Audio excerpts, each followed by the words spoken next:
always remind you that every week is a new episode every Friday. And a couple of weeks ago, I missed a Friday because I was on vacation.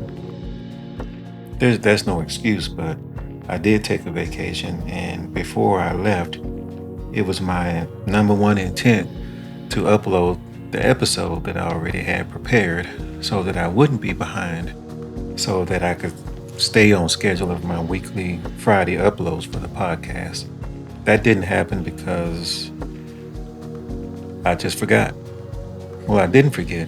I planned on doing it, but it just didn't happen. I guess I got caught up with vacationing mindset. I was packing things up, getting my clothes ready, and getting all the plans together and finalizing things. But it just fell by the wayside. And I do apologize that I did miss that week of upload. But as soon as I came back, that was my priority to get that episode situated and uploaded. But I'm back on schedule now. This is the new episode, episode 21. And I thank you for showing up again. If you're brand new to the podcast, thank you for taking the time out of your busy schedule to listen in and to find out what this podcast is all about. And if you are brand new, if you are listening for the first time, I talk about noise pollution and the impact that it has on us mentally and our overall well-being. And what actually brought me to do this podcast, apart from the interest that I have in noise and sounds, I just became aware of how it was really affecting us.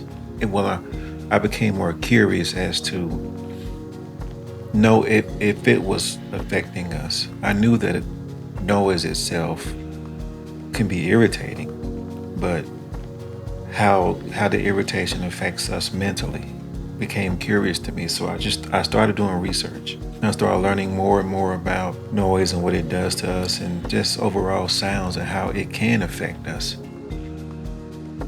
And that prompted me to start the podcast, because before this I had a different podcast that was based around sound design, and it was called the Sound Creator Podcast, but I felt like I took that as far as I could take it, and this sort of crept in on me, it snuck up on me, and I became more interested in that because I felt like this was more of a way that I could make everyone else aware of the importance of it.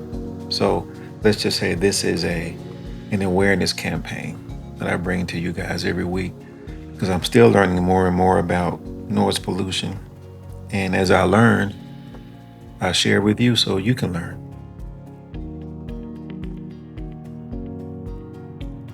So here we are this week for this new episode.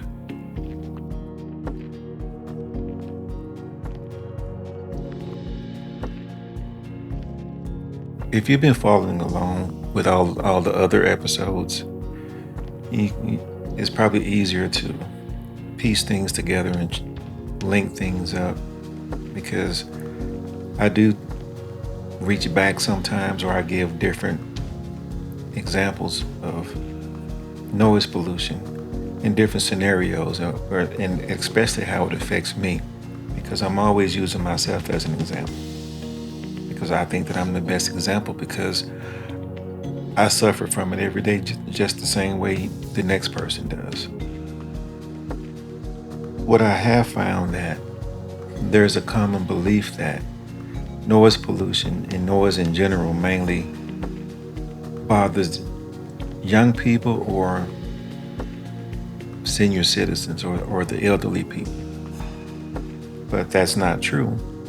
And in this episode, I want to disprove that myth and at the same time explore how noise affects people at every stage of life.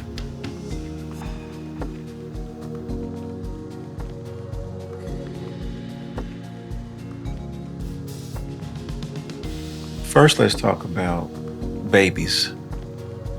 I guess it makes sense that that's the first stage of life, to be an infant, to be a little baby. Especially if you're a new parent. You want your baby to sleep, so you try to keep it quiet because it seems like any little sound, any little noise wakes them up. But the effect that it has on them, how do we know what effect it has aside from waking them up? Because we know that if a baby doesn't get sleep, they're cranky. And at nighttime, as a parent, you pay the price for that because they keep you awake at night. But how does it affect little babies? But what about their development? How their brains are developing, how their brains are processing sounds.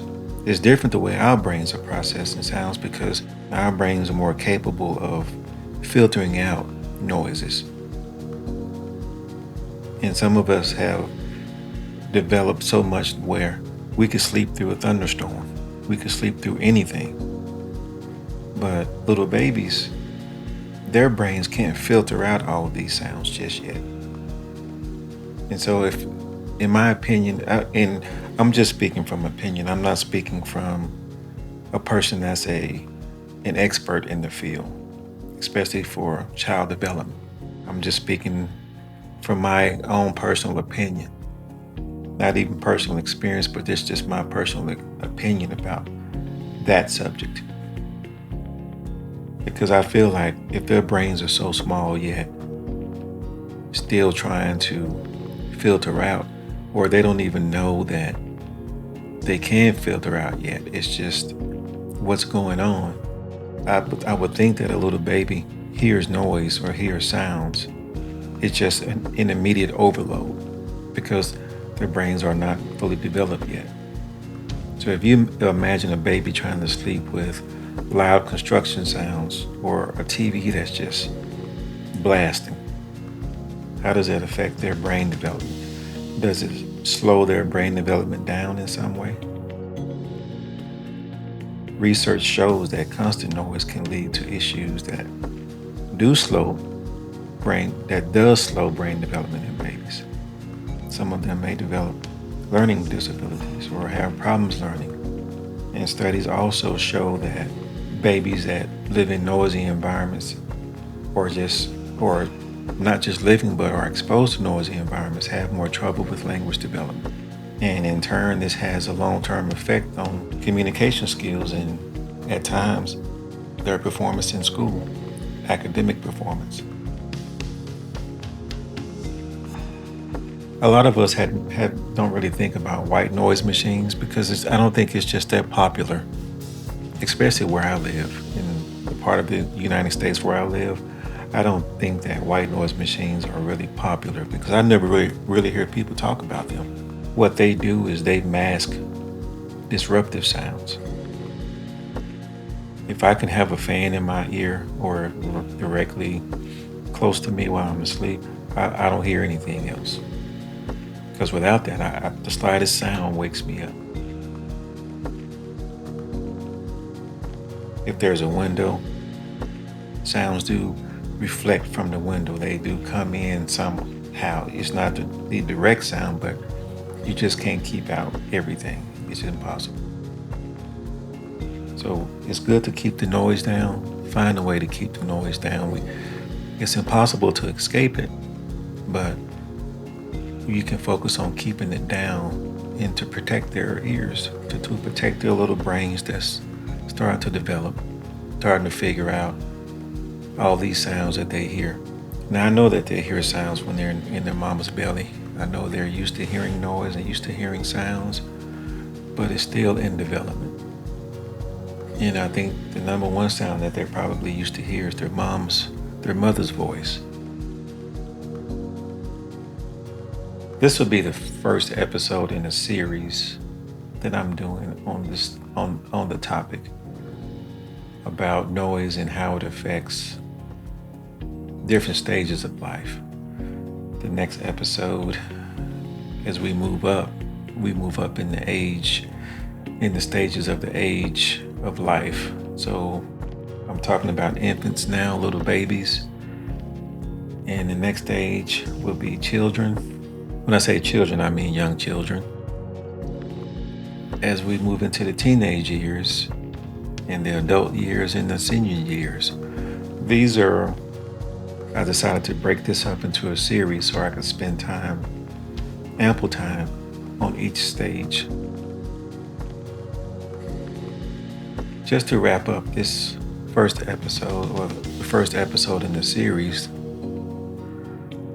noise pollution does affect everyone, no matter what the age, from infants to seniors. And we all need to be mindful of the noise around us and take steps to reduce it. But for babies, we have to be responsible for the babies because they can't fight for themselves. So parents, you have to take the responsibility to be mindful of all the noise that surrounds your baby, and as best as you can to control it.